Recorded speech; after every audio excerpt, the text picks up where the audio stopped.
Hello, and welcome to a new episode of Talking Snooker with Phil Haig and Nick Metcalf. Once again, talking about the game we all love. We are indeed, and we've all come down from that emotional moment in Belfast, I think, and it's straight on with some more snooker and a huge event in Nanjing that's got underway. The old snooker with cornflakes, we've been loving it so far. Snooker with cornflakes. Yeah. Should say the sort of hairy cornflake, really, but it's a bit. There's a bit of a nefarious way to start the podcast. I'm not making any allegations, but I'm not sure the life of DLT has been all sort of smooth all the way. So maybe we won't go too much further with that. But people will remember listening to DLT, of course, for many, many years. And well, I mean, only you never thought, did you, Phil, when you were launching into your career all those years ago, that you'd work alongside a guy that sings Max Bygrave's songs? That's what I've been doing pretty much the last week, and talks about DLT. You thought you'd be with someone so much more up to date. I'm sorry. Well, I mean, that reference did go straight over my head, but I'll trust you with it. I do know who he is, and that he was a bit dodge, but yeah, I'll leave the cornflake reference to you. Brilliant. Yeah, we should go on much safer ground, which is snooker. As you say, um, Jack Lazowski. That thing about uniting snooker, I said it a few times, I thought that's a bit glib. But I thought, do you know what? Not only did it definitely do that, I think it's Jack himself, actually. You may have heard that on my radio snooker service, but it, it just sort of it's one of those few sporting stories that no one didn't like, if you know what I mean. Mm. I was thinking you can't really get them in the team sports at all because whichever team wins, someone doesn't like the team, so it has to be an individual sport. I suppose you get it in the Olympics, don't you? Quite a bit. You don't get many detractors for those old UK golds, but this is Yeah, something I a bit suppose you do different. globally, but in the UK it feels like that. That's a good way of saying it. So maybe this is a UK thing, but I think it's wider here in this example. It's just like everyone. I can't think of a single person who'd be like, he might not be a favourite player, but you'd have to be like, just have the heart of stone not to think all those years and he's finally done it. It was just so special. And as you say, we've just been talking about it and thinking about it so much since. But back to action. And Jack Lazowski's just had a very, very big win, hasn't he, Phil? We can say he has beaten Ronnie O'Sullivan at the International Championship. We'll come to that. I know you watched the match and we'll talk about that soon. But so much going on. Superb tournament already. Lots of good scoring, generous conditions, I think it's fair to say. And I mean, maybe we'll just get straight on with it, shall we? That is our want. And talk about some of the sort of early stories. And well, we're all underway a couple of days ago. And day one, well, Ronnie O'Sullivan, I mean, this was quite a match, wasn't it? I mean, four centuries in the 93, only 165 against Alan Taylor. Alan did some nice scoring himself, actually.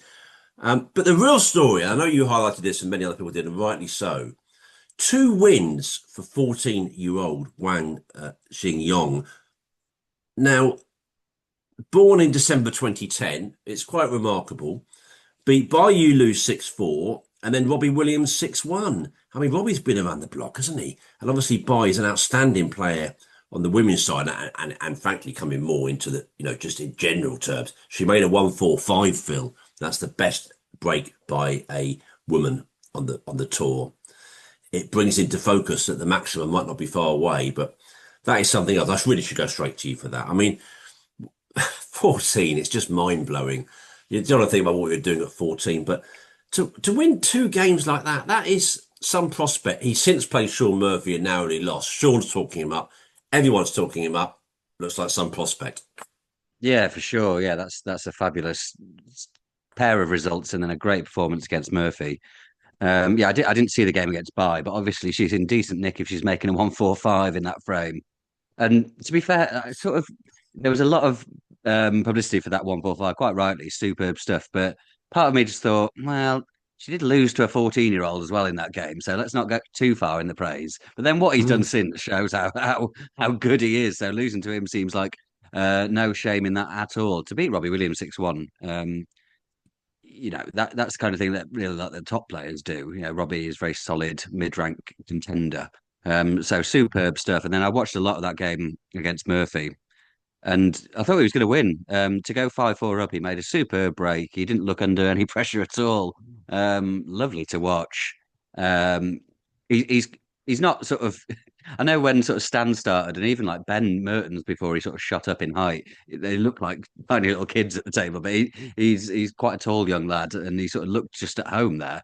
Murphy said himself he didn't do a lot wrong to find himself 5-4 behind, and had to play really well at the end to get over the line. And I think in these situations, people are prone to hyperbole a bit, but I've got the quotes from Sean here saying, I've never seen anything like that. I was good at 14. Ronnie was good at 14, as were many others. I think that young man may well be the best 14-year-old I've ever seen. He has everything. I kept waiting for him to crack, but he played like someone who has 20 titles and doesn't have a care in the world. I think I've just seen the future of snooker. Unbelievable. So it's big words. But yeah, he was super impressive. And this isn't even the first time he's won a match in a ranking event. He's got a wild card a couple of years ago in this tournament and beat Gongxing Zi in the wildcard round, who wasn't a pro at the time, but he has been. Um, so yeah, what a talent. I'm not sure when he'll be on the pro tour. It seems only a matter of time, and we look forward to seeing him a lot more because people are getting very excited. I do. I like that young man. That's a big one. That young man, brilliant. Yeah, no, he's quite something. That quite a story. Judd Trump had a bit of a scrap on that first day. He gets Dylan Emery 6-4. That was 4-4 at one stage. Good scoring from Dylan in that match. Actually, 137 and a 120 from him. But Judd got over the line. Hey, Greg Kwang beat Stuart Bingham 6-4. And I'm not glad about that. We don't have favourites. I'm sorry to see Stuart lose. But I'm glad that Hay came up because I meant to say it before. I think it might have been the Cairo match and a couple of others. Really like watching him, you know. Mm. He's one I'm gonna keep an eye on a lot more. 1 century and 4 half centuries from Hay, and a couple of matches recently. I thought, yeah, he's really smooth around the table. I really enjoy watching him. And I look back, he reached the quarterfinals of the British Open. I don't actually really remember, only a couple of years ago. Beat Barry Hawkins that week, so he's got something about him. Defending champion Ding Junhui had another thumping win, beat David Grace. David couldn't do much about it. 4 centuries from Ding. And then he carried that on, Ding, on day two, beat Michael Holt 6-1. Very good scoring again. 2 centuries, 190 or 180 odd from Ding. Ronnie had another win. O'Sullivan beat Sanderson Lamb 6-2. A couple of interesting ones. I thought Stephen Maguire beat Zeus 6-4. And we'll come back on to Stephen, of course. He's done more than that since. Hossein Vafai beat Ryan Day 6-4. Then that Sean Murphy match beat Wang Xingyong 6-5. And, well, he finished it with breaks of 72 and 89, but he must have been nervous as hell, I think. He'll have to tell us. I think he would be, wouldn't he? Because that was a proper moment. He would have been had he lost that. But he did. He used all his experience and got the job done. Barry Hawkins, I was following that through a bit of live scoring actually. Right at the end, he beat Huang Ji House 6-5. Had a 147 attempt, I think, at one stage in that one. Barry got fairly deep. But I was thinking, has he featured less, or is that thing that he's featured a lot, but we haven't recognised him? I think he's featured a bit. He has. He hasn't had that great a season, Barry. I don't think by his standard. Looking back, round robin, that would have been the Championship League. Second round, I think that was the Shanghai. Then all rankings since then. Quarter final. Oh, so that's pretty good. Third round, third round, third round, third round, second round. That's not a Hawkins CV, is it? He's got plenty of time. I know you're doing that face with me when you think, well, you're being a bit harsh on Barry. Well, maybe you can have your say, but he'll win one soon. I'm not saying that. He'll get to a final soon, but come on, he's a quarter-final, semi-final merchant, old Barry. Yeah, yeah. It's just because I've got the one year list in front of me, and he's number What's 11 he? on that. Oh I no, mean, I should have looked at that, shouldn't I? but that's sort of that is a Hawking sort of thing, isn't it? Just sort of not doing anything spectacular, always winning enough matches. He's probably won enough of his first rounds in the tiered events that just keep the prize money like coming in. Yeah. But yeah, it's certainly an unspectacular season. But he so often just ends up in the like all those player series events at the end without you really remembering him doing that much. Well, he's So it there could be now, a isn't he? Because the tour's 12 now. So if it stopped now, he'd be at the tour championship. yeah. And he'll win it. And he'll be shaking his fist and waving his finger at Metcalf, saying, no, he won't care. He doesn't even know who I am, does he, Bo? He does know who I am, actually. But he'll say, oh, come on, that's outrageous. Wagging his finger. That'll teach you to write me off. And I'll have egg on my face. But I'll enjoy the egg. And I'll enjoy eating humble pie as well. It'll be very tasty, Phil. Yeah, no, well, I know what you mean, though. He won't be happy with just last 16s, last 32s. And he's got a cracking match next against Jack Lazowski, a real test for if Jackpot can keep this going. But yeah, it has been a classic under the radar kind of season for Hawkins. I actually spoke to him in Belfast, and he made a comment about being on the TV table, and it was the first time he'd been on for ages, and it was only because Neil Robertson wasn't there. And I thought, does Hawkins actually mind about never being on the TV table? And I asked him, and he was like, oh no, it doesn't bother me. I was like, oh, I thought there was a chink in the armor there of the nicest man in snooker. Maybe there was a gripe there from Barry Hawkins, but not really, no. But yeah. Oh no, I don't mind. That's brilliant. So we'll keep plugging away, but yeah, that's certainly one to look forward to there against Lasowski. And yeah, there was all sorts going on, of course, and the pocket. I think there's been a lot of big scoring because I don't think these pockets are as bad as they have been, as generous as they have been in some events in China in the past. But they look considerably more generous than we saw in Belfast because that was us testing a set of conditions as I've seen in a long time. Really, the players were saying how tight the bags were, and other parts of the conditions weren't always that conducive to scoring, as we saw in the lack of centuries over the whole tournament. We saw almost as many as we did in the whole of Belfast in the first day or two here. So yeah, they are more generous. Not as bad as I've ever seen, but certainly more generous than Northern Ireland. And Phil, I'm going to now pass straight back to you because you've been looking at the results from today, and that Nazowski O'Sullivan obviously leading the way in terms of headlines. Jack finally getting one over on Ronnie. It sounds like a sort of absolutely bonkers decider. With so many misses, I saw you flagging it up on social media. So tell us about it and what else has been happening. Loads of busy action again in Nanjing. Yeah, it was a great game. Jack was ahead throughout really until uh, uh, well, the whole time really until the decider, and then it was impossible to say who was going to win that. They both will. Um, Even the winner will sort of have some doubts in his mind because he sort of stumbled over the line after Roddy gave him a lot of chances to do so. But it made for great watching, great tension. But there was a number of times where you thought, "Oh, he's throwing it away. Oh, he hasn't. Oh, he's throwing it away. Oh, he hasn't." On both sides. So I'm not sure what happened really because they both made some good breaks, both looked good earlier in the match, but I guess the nerves and the tension get to the best of them, even the best ever and the man in form at the minute. I remember speaking to a player about Lasowski a while ago, and he said nerves is what is holding Jack back. And I don't know if that's right or not, but you don't think of Jack Lasowski as someone who would struggle with nerves because he's such a cool guy, and the way he plays doesn't seem like nerves. It just seems like how he wants to play. But maybe that's what made him struggle at the end there. But he got over the line, and yeah, that really, no matter how it happened, that is massive because he's played Ronnie four times before and lost all four and heavily. I think the last three were best of 11s like this, and he lost 6-1 in all of them. So he's not Ooh. even really competed with him. Um, so yeah, it wasn't Ronnie at his best, but to get a win, however it is massive. And yeah, as I said, a big test again against Hawkins next, but the Southkey will be full of beans going into that. And yeah, a few other results on today. It's Tuesday morning. There's some matches going on now, but noticeable. CJ Wee 6-0 against Gary Wilson. I didn't see the odds before that. I might have had Gary favourite for Ooh. that. So to lose 6-0, Gary's been in good form this season. Very good from C, who dropped off the radar a bit in terms of, he's still very well placed in the rankings, but in terms of thinking who's going to win their first title, no one's mentioning C at the minute. But if you can Well, keep I up that level of did. performance, I very good. did. I said I did it, and that journalist predictions did it. Oh That's yeah, probably why. just That's probably why he's gone off the boil. He's actually had a couple of okay runs. In fairness, he's had a couple of weeks where I thought, he might get, but he just mm, doesn't get that. He needs to be getting eights and fours, if you know what I mean. That's what he's sort of missing. But yeah, yeah. superb player, isn't he? Oh yeah. Absolutely brilliant.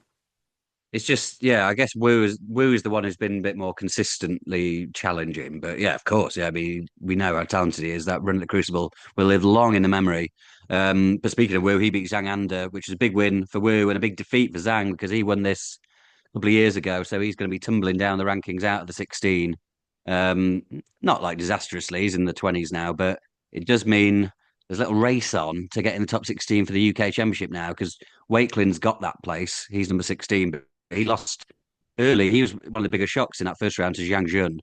And now there's three people who can knock him off before York, but they need to win it. So it's a big ask. But I think it's Lasowski, Slesser, and Wu. could grab a seeded place in York if they win this comp. So what big prize on top of a big prize if anyone can do that. But big ask. But yeah, Zhang's spell in 16's out, and can he reclaim it? We'll see. I don't know. He's been a bit inconsistent last few months, really, after a purple patch a couple of years ago. And elsewhere, you mentioned it before, Stephen Maguire, who has a, I mean, he won that tournament at the start of the Championship League, then a few good results, beat Zhao Xingtong, didn't he? And this is another great result, beating Kyron Wilson 6-4. Um, so impressive. And this is another one. I think the 1 year rankings, to be fair to you before, can be a bit just how you feel the season goes, players is a bit deceptive because I was thinking, oh, Stephen Maguire's continued his good season, and Kyron's had a bit of a sticky one in ranking events, other than winning the Shanghai. And I looked at the 1 year list, and Kyron's ahead of Maguire. So Wow. it's not that Kyron's having a bad season, but Mm. I think it's part of this tier. I spoke about it before in terms of Xintong. So, like these tiered tournaments, the top 16 only have to win one game to win quite a lot of money. So you'll see these players coming through the tiers, winning a fair amount of matches, whereas these guys at the top need to win far fewer to be higher up the 1 year ranking list. So that's why it can be a bit deceptive, I think, and that's what that got me there as well with Maguire. Yeah, it's a good way of saying it. I mean, we know Kai's had some concerns and issues off the table. I think that's generally has affected it. Because I'd say, by his standards, we take away Shanghai, you can't do that because that's massive. But in ranking terms, I think he has been underwhelming, Kyron, actually. But I think there are reasons for that. Um, yeah, Maguire's going pretty well. And Biddy Printer time, one of the few pleasures left, of course. Ding Junhui 1-0 up against Liam Highfield. Sean Murphy 2-0 up on Elliot Slessor early on in these matches. You'll probably know the results of these by the time you're listening to us. Scott Donaldson 2-1 up on Tep Trio on New. Neil Robertson is 1-1 with One Sijun. That man Hager Kwang still going, and Jiang Jun, who you mentioned had a good win. He's 1-0 up on Hay. It's Zach Sherty 1-up on Aaron Hill.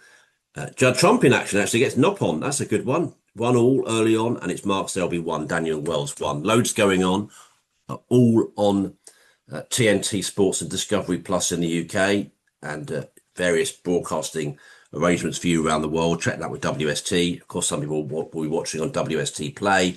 And of course, live scoring, I'm watching on snooker.org, the ever reliable snooker.org. And you can also follow the results, can't you, on the WST website. So, enjoying it, Phil. We're going to try and do about an hour, maybe, or building up to that. So, maybe we should move on unless you've got anything particularly pressing to say. I mean, you have to get your Nostradamus hat to predict the winner. I mean, it's just so many good players, isn't it? I mean, it's cracking action day after day. Nice thing about over breakfast for us here in the northern hemisphere, and over lunch, good action, and yeah, it will last until this weekend. We'll continue enjoying it. Yeah, I suppose the one thing we can be guaranteed on, if the season's anything to go by, it's going to be a new winner because we're getting Oh very, very yeah. used to that. And there are some, I mean, there's some very credible candidates to do that with Trump and Selby and Higgins, Zintong. He's got a great game against CJ Wee next. So yeah, could well keep that run going.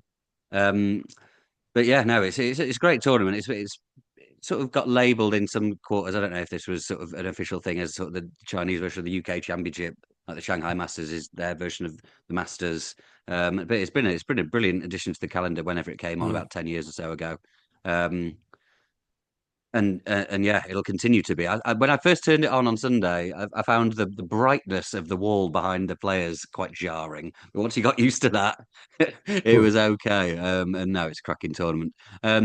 There's one thing I want to say about O'Sullivan because I'd look back.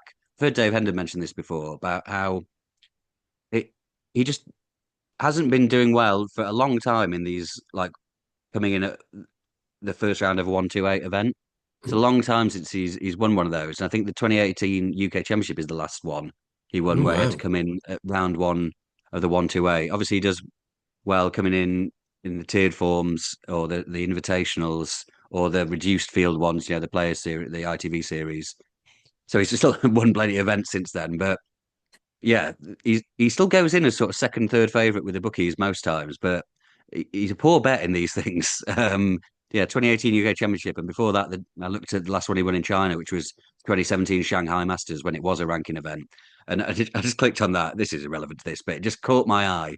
his run to winning that tournament then in 2017 in Shanghai, from the last 64, he won a qualifier. And then in Shanghai, he beat Gary Wilson 5-2, Joe Perry 5-1, Barry Hawkins 5-0, Mark Williams 5-1, John Higgins 6-2, and then Judd Trump 10-3 in the final. That is some performance. That sounds like about 10 frames dropped, or maybe a dozen, against all those brilliant, brilliant snooker players. That's Yeah, quite something. Yeah. unbelievable run. But yeah, we're talking 8 years ago. So yeah, Ronnie often shows great flashes in these events, but yeah, he's not too reliable in these full tour field events nowadays. Yeah. Wouldn't have had it down as quite that long. As you say, he's won some amazing stuff since, two world championships, not least, and other stuff. Yeah, more masters. But yeah, that's interesting. Very interesting. And well, Phil, everyone must and will sounds like an order. Everyone, I'm sure, will will enjoy the rest of the international championship. Let's move on to the Niche Q's Women's Snooker Open in Thailand, Phil, that's taken place since we last on the air. The aforementioned Bai Yulu winning the title, beating On Yi 5-1 in the final. Breaks of 52, 83, and 81 in that one from Bai. So great effort. Let me just give you a few sort of more details. Quarterfinal results onwards: On Yi 3, Anupana Ramachandran 0, and Ploy Chompu Lau Katfong 3, Naturin Somprasert 0, Mink Nutcharat 3, Baipat Siripapor 0, and Bai Yulu 3, Narantuya Bayasakan 2. Semi-finals: Bai Yulu 4, Mink Nutcharat 1, and On Yi 4, Ploy Chompu Liao Katfong 2.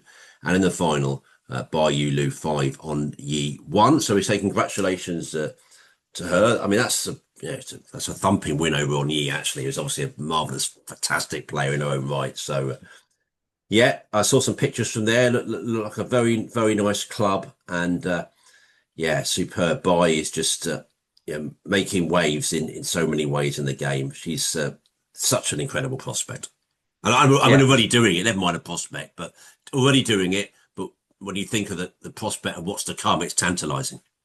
Well, yeah, definitely. Yeah, she's done some amazing things, but you got to remember she is only 22, so there's a lot of improvement to come. And in snooker terms, that is very, very young. So, yeah, she's on the borderline between current star and prospect. But yeah, another fine win. She was pushed, as you said, in that quarterfinal by a shy can. You're very good at these pronunciations on the women's tour. I'm less good. But 3-2 against the Well, player from Mongolia there. I do them more, don't I? I think. Yeah. But yeah. Then to beat Mink and Nonyi 4-1, 5-1, very impressive. I had a look at the world rankings on the women's tour. She's still only number three, and she sort of feels like number one as the back-to-back world champion. But I'm sure she'll get there in the near future. But yeah, I think that high-end suit club in Bangkok is one that I would love to visit at some point in my Mm. life. Famous, famous club, held some big events. That would be a lovely visit. Great city as well. Love Mm. I mean, cities with great rivers is a real thing for me, and just yeah, floating up and down that is yeah, magical. I went too late in my life, really. I remember just in Koh Samui one night thinking, this is okay. It was even after I stopped drinking, but I needed to be here 20 years ago, really. Just the sights, sounds, and smells of the place, and all those sort of that's it's a teenage dreams type place, really. I But think yeah, I was it's there when I was about 26, which was still very, very fun. I can see it in your face. I'm sure it was. Well, Phil, let's move on then and say well done to Bai. And also, just a word about Thailand's Nuocha Phuemphil, who won the under 21 tournament, and Singapore's Charlene Chai, who won the seniors titles. Congratulations to all them. And we're also offering congratulations, aren't we, to Jamie Clark, who won the fourth event of the 25-26 WPBSA Q Tour Europe Series, beating Craig Steadman 4-2, and that's most famous of UK snooker venues, the Northern Snooker Centre in Leeds. That victory for Clark means talk about different winners on the main tour, having a bit of that on the Q Tour, Phil. They're sharing it around a bit. Top prize of 6,000 for him and a place in the qualifying rounds to come of the UK Championship. But he was a professional for quite a while, 7 years actually. I think I always, not in a mean way, just the way I always saw him, I think I always expected a little bit more from him actually. Mm. He had that. I had a look, of course. I think he had a famous win. It was that Allen one, Mark Allen one.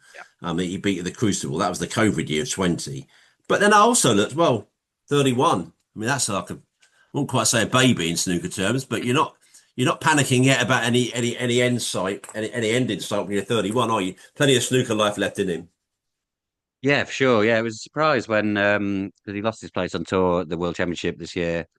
And funnily enough, I actually just bumped into him and he's come straight off that match. And he told me then he wasn't going to go to Q school. And he literally just come off the table. So I didn't take put too much store in it because that was a very disappointing time, but he didn't. And he's opening up his own club academy in Wales, and it looked like he was sort of taking a different path from playing. But he's such a good player, yeah. Like you said, to qualify for the Crucible twice and win there. He's been through to York since that's been qualifying as well. Yeah, I like you. I was looking back at his results, and there's nothing too stand out, but a very good player who could definitely come back and do things again. Um, and at 31 for sure. Maybe just having a little spell away will be helpful. But yeah, that was a great win for him. Being Craig Steadman, who is an absolute stalwart of these Q Tour events, spends his life in the latter end of those things. So yeah, very good performance from Yeah. Jamie to win that, and he'll be a bit of a nightmare. I don't think if he's got a bit of confidence, a bit of form going for the lower ranked players to get him in UK qualifying, no one will be happy about that.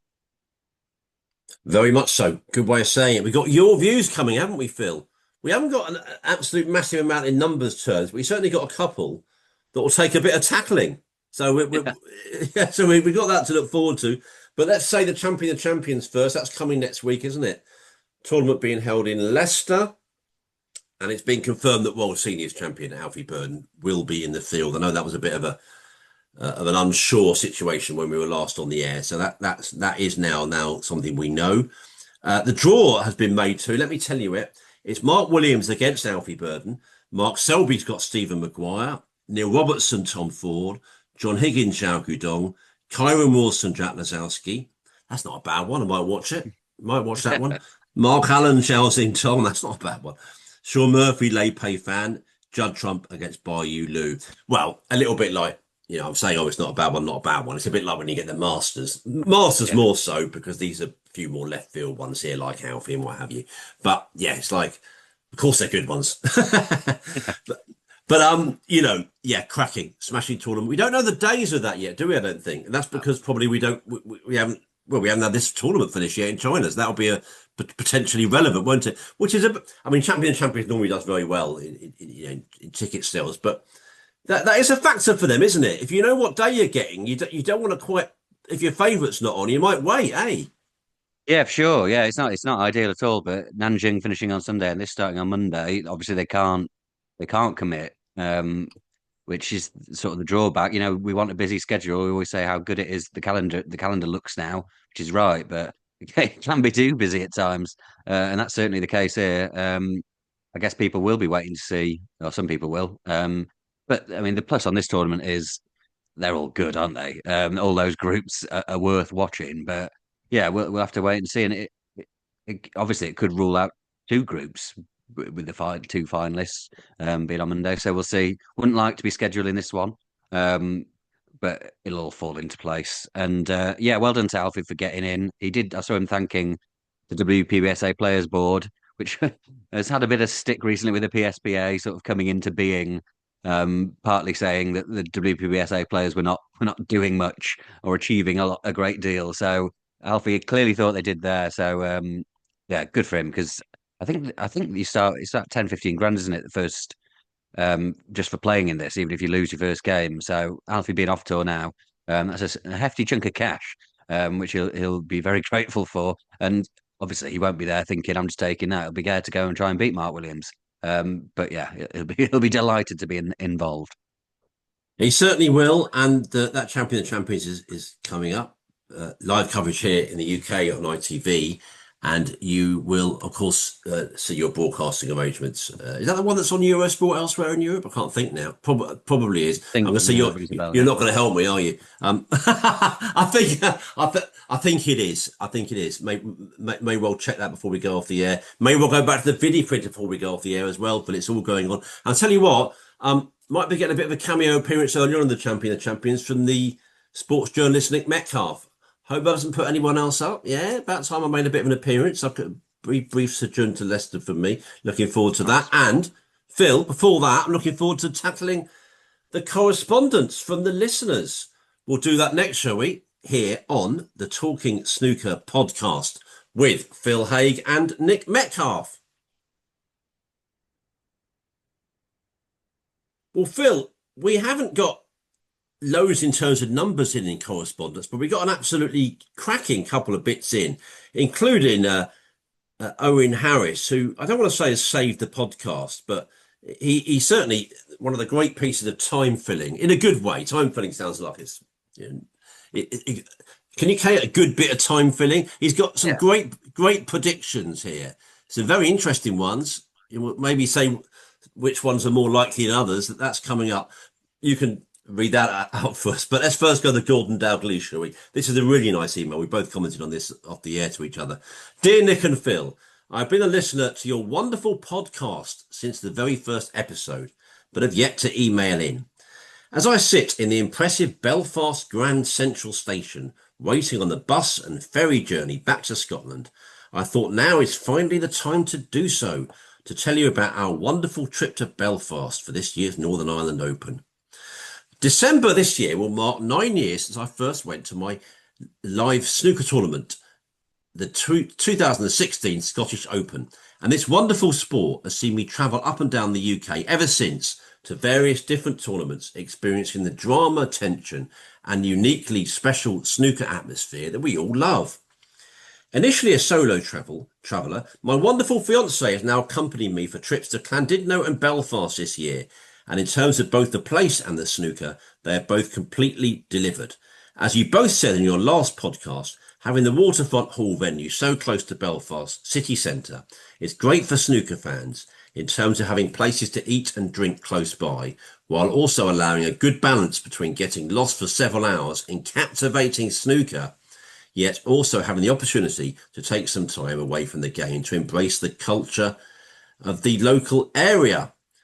The Waterfront Hall itself is without doubt one of the best venues I've been to for snooker. Whilst for the auditorium itself, I'm certain that nothing will ever beat the Crucible. Both the location and layout of the waterfront made for an excellent snooker venue. The positives included plenty of bars spread out across the venue, including on all three levels, a good space for the queue zone, and many snooker tables near the entrance that seemed very popular on both the days we attended. There was also a nice cafe with good vegetarian vegan options, something as a veggie myself I always appreciate. It would have been ideal if the cafe was open between the sessions of the final on Sunday. But as I already mentioned, being close to the city centre meant it wasn't an issue popping out for some food between the two sessions. Even if my fiance had to quickly down a takeaway coffee before being allowed back in, I can't bear that. I get that on public transport and other things as well. You know, mind you, with me, of course, there's every chance I will spill it. So maybe in my case, they're right to do that, but I can't bear it. Inside the auditorium, we were close to the action on Friday as we watched our Scottish favourite John Higgins take on Judd Trump. Even though it wasn't the result we wanted, it was good to see Judd playing what felt like somewhere near his best snooker, particularly in the second half of the match. At night, we sat a little further back and enjoyed a cracking atmosphere for the Northern Ireland derby between Brown and Allen. We were back on Sunday, this time in the upper tier for the final, where the view was still good, and despite being so high up in a big auditorium, we still felt very much a part of the occasion. The atmosphere created by the local Belfast crowd, I believe, was a big reason for that. One minor frustration being up in the top tier was that it was the first time I'd experienced fans being allowed to come in and out during frames. I think the general snooker rule of you come and go between frames only, not during them, works well. I'm interested. I think that may be the case in general upper tiers. The York Barbican, I think, is a bit like that. I think I could be wrong. I seem to think you can sometimes do that when you're distanced away. They don't mind it so much, but it's still just as annoying if you're sitting there. I get that. I think the general rule, yeah, you should come and go between frames, not during them, works well. I assume this is only allowed in the upper tier due to it not being so high up, and therefore not going to be as distracting for the players. Most importantly, in terms of a snooker story, however, the final truly delivered the dramatic, heartwarming ending the tournament deserved. There was barely a dry eye in the audience for those final moments and for the lovely embrace and interviews at the end. We, like the rest of the snooker community, couldn't be happier for Jack. And didn't Judd show the true class of a champion at the end during his interview? Yes, that's me answering. He really did. As I type, I get goosebumps just thinking about those final moments. One of the great snooker final endings. It was a privilege to be there to witness it. Well done, Jack. Best wishes, Gordon. Now, I know that was a long email, but sometimes it's worth reading it all out because that was lovely, wasn't it? What lovely reflections. Privilege, I do like that word. I do understand it as well. When you've seen some things, you think, yeah, it wasn't just a pleasure, it wasn't just very, very nice. It was a privilege. It was something so special. I love that, Phil. Great reflections. Lucky man, him and his fiancée to be there. And we thank Jordan for his kind words and, for listening to the podcast for so long. Yeah, from the start, brilliant stuff. Thank you, Gordon. Yeah, that's superb, and that certainly felt like that watching that final on telly. Um, I mean, that happens reasonably regularly in sport where you're like, oh, I'd love to be there now. But there's a lot of times where you're watching where you don't feel that, but that was certainly the case. So yeah, I'm glad you enjoyed that, and glad it's nice that you dotted about the different parts of the arena there. I did it a bit while I was there. Because it's an amazing setup, really. You can be right down by the table, or you can be really, as you say, really quite high up. But it does feel it's still a great view, and you feel very involved. But yeah, I mean, whether you're allowed to or not, you shouldn't be leaving in the middle of a frame, even if unless you absolutely have to. I always think this at the cricket as well. Leave him in the middle of an over. Just sit down. It's going to be ending in a couple of minutes. But obviously, if you gotta go, you gotta go. But whether the rules are in place or not, you just shouldn't be doing it. Well, strident words from you. And do you know what? I'm going to change to a different sport. I don't think we mentioned in this context. It's got such a problem in international rugby. I've seen Sir Clive Woodward write about it. England games, I know it Welsh games in Cardiff, I'm not a great huge attender of live rugby, but it is true. It was a bit different because it was the start of a half. I remember going with my dear dad to England Australia, goodness, 15 years ago now, and Chris Ashton scored a marvellous try, length of the field try, and no one was back from half time pretty much. And you could say that was maybe a Twickenham thing because the can't quite cater enough and the toilet and not enough toilets, whatever. People weren't quite back. But just generally during that match as well, it was like constantly getting up. People go. It's almost like it's another couple of hours in the pub with a bit of rugby thrown in. And actually, Yeah. the sport's the bigger thing. I mean, listen, I don't want to go down my route of drinking, but many few people know more about that game than me. But I understand the attraction, but it's a difficult one because people just feel so constantly disturbed. It's not a problem we have in snooker, thankfully, because people Mm. generally, maybe apart from those upper tiers we just heard, generally that is the rule, isn't it? And listen, from the other side, I've seen it. I've been that fan actually. You pop out to the loo, or you pop out to drink. Oh mate, I'm only 30 seconds. Then let me back in. No, no, no. And it's frustrating for you, but you sort of think, yeah, in the grand scheme, it's the right thing for the sport, isn't it? That you can't go back in. But obviously, in those constant flowing sports that don't have breaks like that, it's become a problem. It's become a problem in rugby. I think it probably is in football as well. People, without going down a different route about alcohol and what have you, a lot of it is that, and it can be a frustration. So you've hit on something there, Phil. I've gone off a bit of a tangent, but unlike me, I know I don't normally like tangents. But back to you. I'll tell you when you watch an England game, especially sort of friendlies at Wembley, and it takes them 10 minutes for those seats that are right in front of the camera to get filled up again, the prawn sandwich seats. Oh, of course, yeah. But then I was lucky enough to be treated to one of those once. This is about 10 years ago, and I was one of those people that's like, oh, why are they not back? Come on, you've got to be ready for that to kick off the second half. But when I was in the hospitality, I was not back on time. I was very much enjoying myself in there. So Oh, what I a would be too hypocrite! hypocritical. Yeah, exactly, exactly. Don't And tell it was Roy. Don't tell Roy yeah, Keane. yeah, it was a terrible, terrible game. We lost to Chile in a friendly. I'm not even sure why I was there, but enjoyed the Guinness and free pies though. Anyway, here's Owen Harris. Hi, Phil and Nick. This season has been amazing in terms of so many tournament winners, so many deciders in finals, and Jack Lasowski finally winning a ranking event. I don't believe the fun is over, so I have 7 predictions of historic events that could still happen this season. Here we go. With the specificity of this from Owen. Stuart Bingham to win the UK Championship and complete the Triple Crown. Bai Yulu to win the shootout and become the first woman to win a main tour event.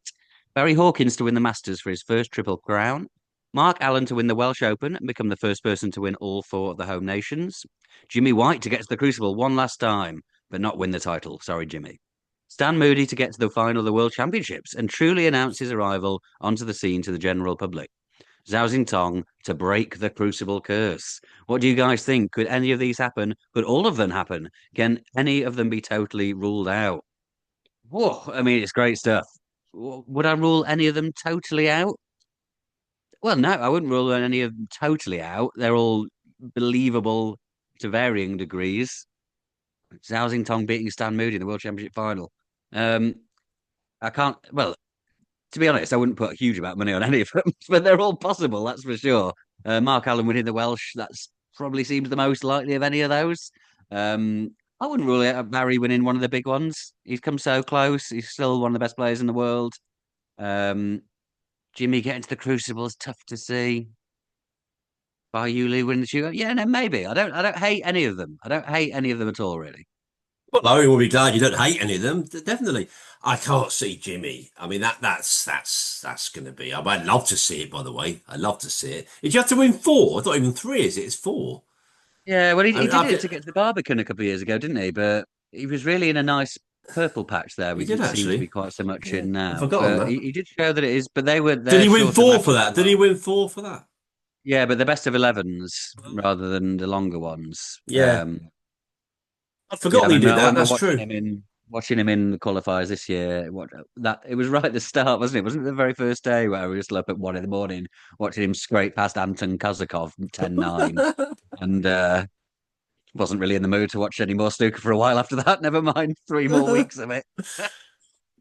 Well, I tell Bobby Francis, we always gone about the Crucible being a bit. I love words. That's my currency. I'm also a numbers now. I'm a mathematics man on the side a little bit, and it's pure maths. Now I'm saying 4 weeks. You said the Jimmy thing. That's the start of 4 weeks of snooker. Four's in the bag. For us, I'm adding a week on in our game. I don't know about fans. A week is probably the least it should be, but I'll say about a week because that's we've definitely got previews before the qualifiers. We're thinking about it, and I'm adding a week on at the end Mm. for the work we do, the podcast we would do, and the general come down and what have you. So 6 weeks out of 50, that's more than 10% of the year. Of course, it looms large in pure maths terms, and we're nearer the next one than the last one. By the way, we're nearer the next one than the last one. That's a line for you. It does go quickly. So that's the thing. I do remember that now. I've forgotten it now. You say it. It's like, oh my god, 4 weeks to go, and we're already up till 1 in the morning, broken. Oh no, I'm knackered. I've got to do 4 more weeks. Nightmare. Yeah, that's happened a few times. That Jimi Hendry, that was great, but that was a bit like that. I thought, oh no, this is great, but what a sort of big snooker night on the start of 4 weeks of endless snooker at the biggest event. Oh dear. Anyway, yeah, I'd be surprised by Jimmy though. I have to say. The rest of them, well, love to see Barry. I mean, that would be one of those that there wouldn't be many detractors. A bit like a Lazowski. That if Barry won one of the big ones, I mean, he's got me to defy now. After I wrote him off, Phil, that might spur him on. Yeah, I mean, yeah, they could all happen for sure. I mean, Moody would be a hell of a story. Shaozin Tong, well, I think what I often think really, it's a lot on that first day. And I read this, and it made me think about that first day again. And it's hot, it's awful for the champion. In some ways, I wonder why someone doesn't sort of complain about it.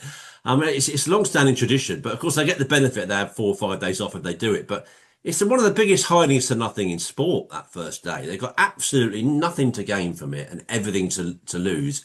And we've seen it, haven't we? We saw it with Luca. Bit less surprising because he wasn't particularly well and he hadn't done particularly well that season. Massive surprise when Kyron lost, especially when he was winning after the first session. That was a hell of a night. That's another example of not quite the same because that's the first day of 17. That's another example of what an event that is. Night one, I remember being in the office. Yeah, that was great, wasn't it, Phil? 16 more days and nights to come, and what a story already. That's why that championship blows you away, even at our age or whatever age you are, I think. You still forget how much bigger it is. I don't care what you say. I do think you forget how much bigger it is than everything else. And that Saturday strikes you, doesn't it? It strikes you from the off. Yeah, definitely. Yeah, that was an enormous shock. And we sort of, you can look back on it and think, oh, Lepe Fan, he's a tournament winner. He's obviously a tremendously good player, but Yeah. I don't think anyone was giving him a chance against Kyron Wilson on that day, really. And as you say, especially when Kyron sort of come through a fairly sticky first session to be ahead. Um, yeah, it's all on the draw, really, isn't it? You know, Luca losing to Gilbert, that's no great shock, really, is it? Then yeah, No. but this one, yeah, but it looked a good draw, but you don't know, do you? It's very difficult to say. But yeah, that was an amazing first night, incredible stuff. So I was entire. We'll have to wait and see. It's a long way to go. I know you said it's closer than the last one, which seems it does seem quite shocking that. But if he goes in the form he's at the minute, then I don't think many people would be backing him to win the World Championship again. But we'll see. Maybe he's just designed for the big ones. Maybe he hasn't got the. Maybe he's not fully focused on these smaller ones than he is in Sheffield. So we'll have to wait and see. But my money would not be on Zhao Xintong right now. Yeah, and maybe the bigger one should mention. I remember speaking to Stuart. I think ahead of his first chance to do that would have been the 20 UK after he won the 20 Masters. That would have been the behind closed doors UK, I think. It wouldn't even have been in York, would it? Would have been Milton Keynes, I think, the 20 edition. And he was saying how much it would mean. Yeah, he's still got a chance. With Stuart doesn't tend to have a load of amazing runs, but he's the kind of guy. He did it with 15 at the Worlds, did it at 20 at the Masters. When he's firing, you know, the rivals better watch because he can blitz the titles, no question.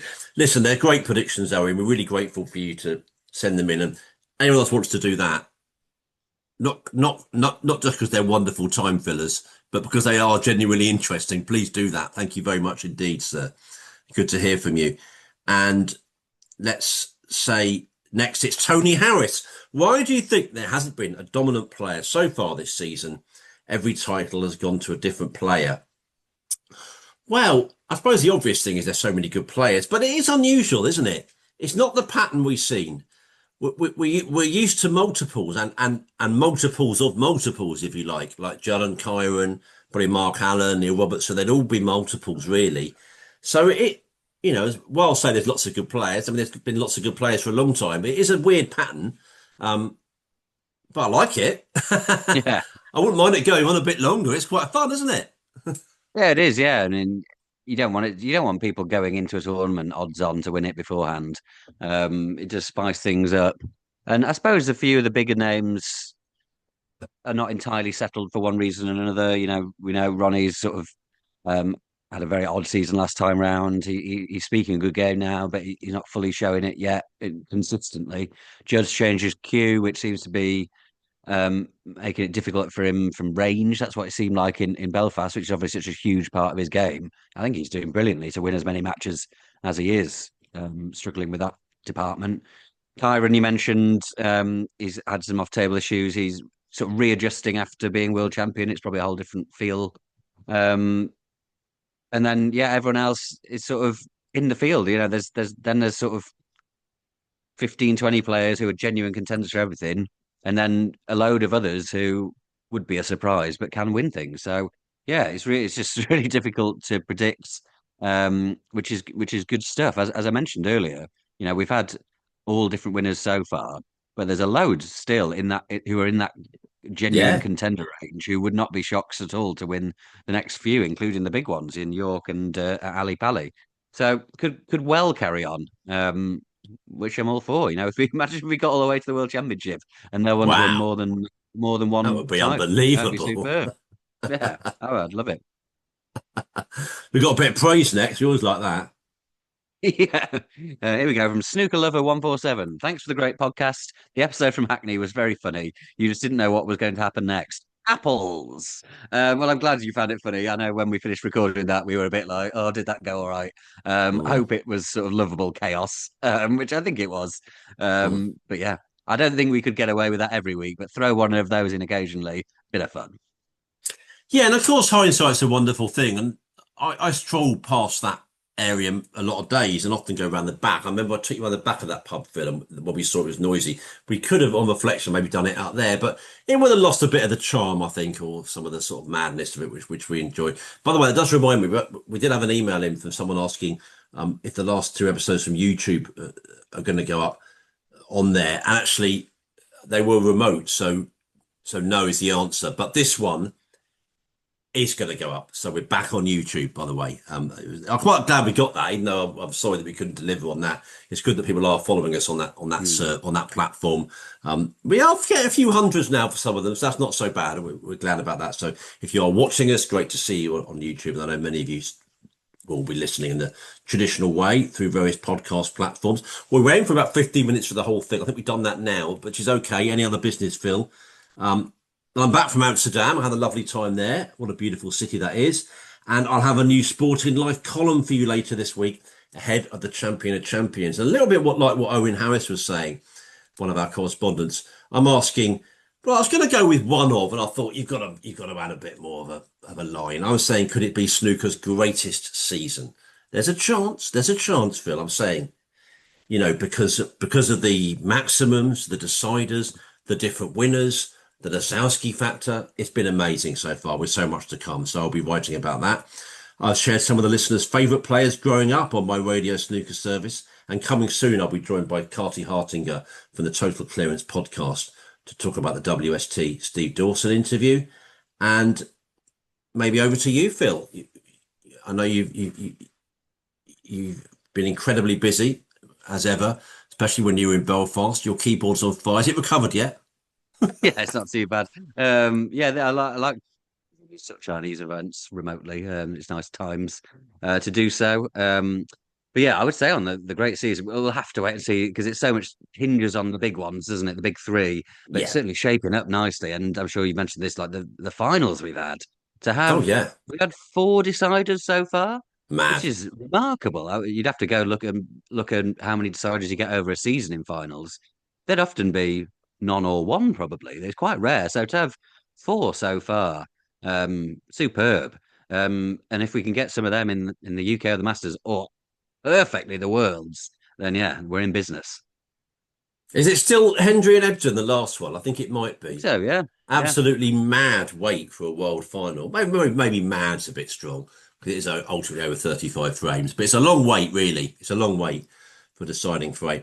Phil, I and we, haven't we? We've got to say thanks to Jill Cordoba for letting us know about the reopening of the Valencia Snooker Club, which we've pinpointed on our social media feed. You may remember the devastating flooding in Spain of a year ago, and I was reading about it actually, and I'm sorry to say it's even more devastating than I'd remembered. More than 200 people were killed, thousands of homes and businesses destroyed. It was a terrible disaster.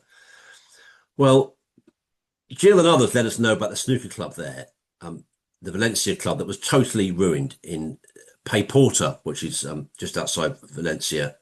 And well, thanks to the dedication and support of many, many people, the club was reopened in a place nearby called Sadavi. And it's an inspiring story. Jill has written about it on his Substack. He writes a lot about snooker, the snooker scene in Spain. As I say, he's flagged it up, and the doors open for business at the Club de Pilar Valencia Snooker. And it's great to hear. Congratulations to everyone involved.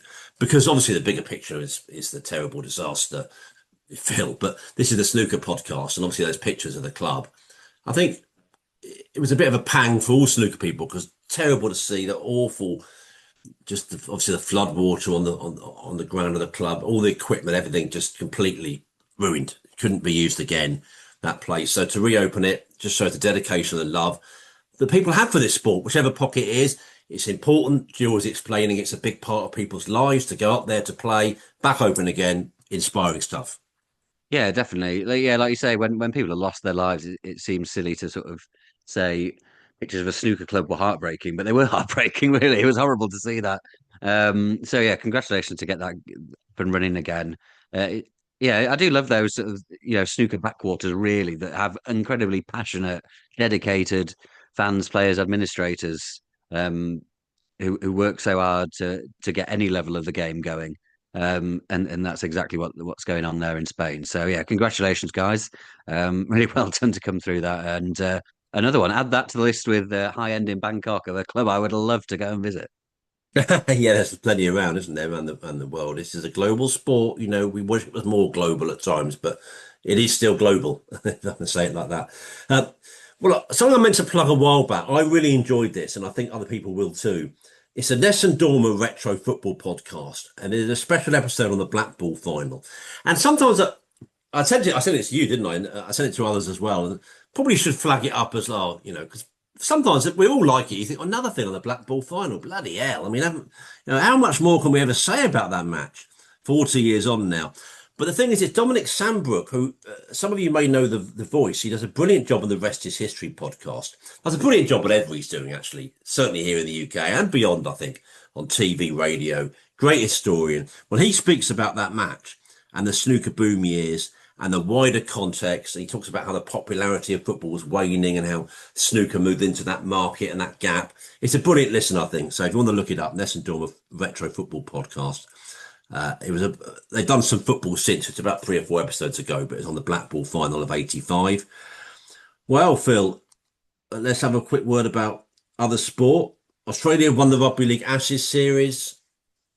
I'll be back on the football beat this weekend with coverage from a match in the top flight, all being well. And then an international break, Phil. About time we had one of those. And got to say, hats off to Joe Davis, the broadcaster, for his brilliant call as the Los Angeles Dodgers beat the Toronto Blue Jays to win the World Series. To beat the champ, you've got to knock them out. What a line. And deliver with real gravitas and emotion as well. And Phil, we are just 2 weeks away now from our 5th birthday on this podcast. If you'd like to share your memories of our half a decade on the air, please tweet us at Talking Snooker or email talkingsnooker@yahoo.com. We've got quite a lot of memories of our 5 years on the air, Phil, haven't we? I don't know how we've done it. Yeah. So a lot of snooker talked about in those years, and some fabulous memories and lots more to come. I mean, our cup runneth over the UK Championship. We talked about it a few times, and that's obvious. It's coming. It's getting closer.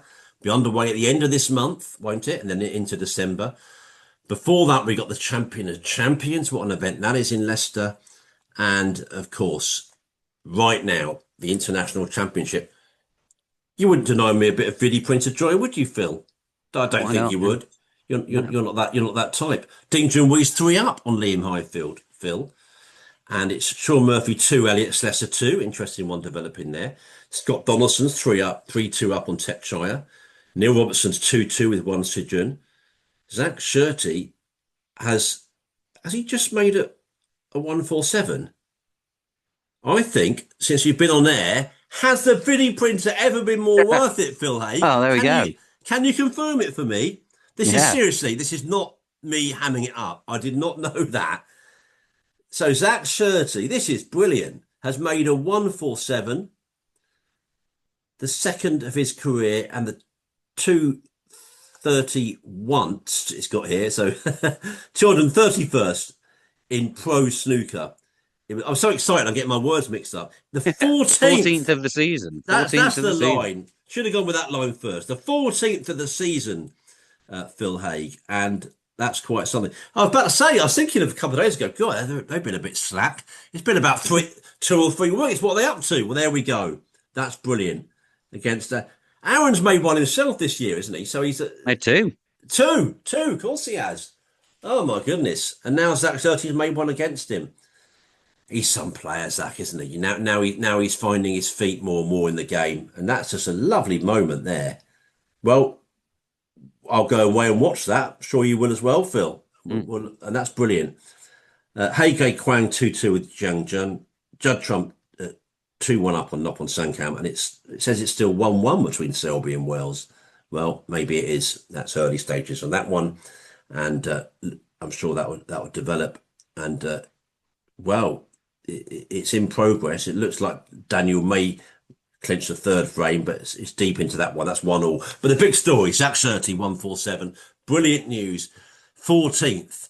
And, well, not that I particularly would have needed a helping hand, but another little line from my column to come, which I haven't really written yet completely anywhere on Sporting Life. 14th now, and that's one away from the record. The record Yeah. is 15 in a season. We're still only in early November when we got 14. It's quite something. Yeah, I mean, I can't remember what tournament I said it could be gone by Christmas. I was half joking, really, but it's looking likely now. Be well another one this week. The conditions are playing nicely, but regardless, it's a tremendous effort from Zach. Yeah, he made one last year, didn't he? And I think it was the World Open. So yeah, the second of his career, 14th this season. Amazing, and yeah, that was quite an appealing game, wasn't it, between Zach and Aaron? So yeah, I will also be flicking that on as soon as we left here. But yeah, well done to Zach, superb. And I think I used the words 230 once, which is quite something in so many ways. But anyway, we're going to shoot off, Phil, and we've done just about an hour now. Great to see you. We got the next episode should be hopefully coming after the final day of the international chat. That's kind of what we got planned. So we'll look back at the international and the climax, and then by then we should know, of course, that well, I'm sure we will know the champions draw, so we can talk a bit more about that tournament, and then our big birthday special. So keep your tributes coming in on that, and bye, sir. Yeah, pleasure as always. Thanks for listening. And thanks to anyone like Gordon who's listened since the first one. Superb stuff. But yeah, we'll speak to you very soon. Enjoy the rest of the International Championship. All the best, everybody. TalkingSnooker@yahoo.com or tweet us at Talking Snooker from your old friends Phil Haig and Nick Metcalf. Cheerio.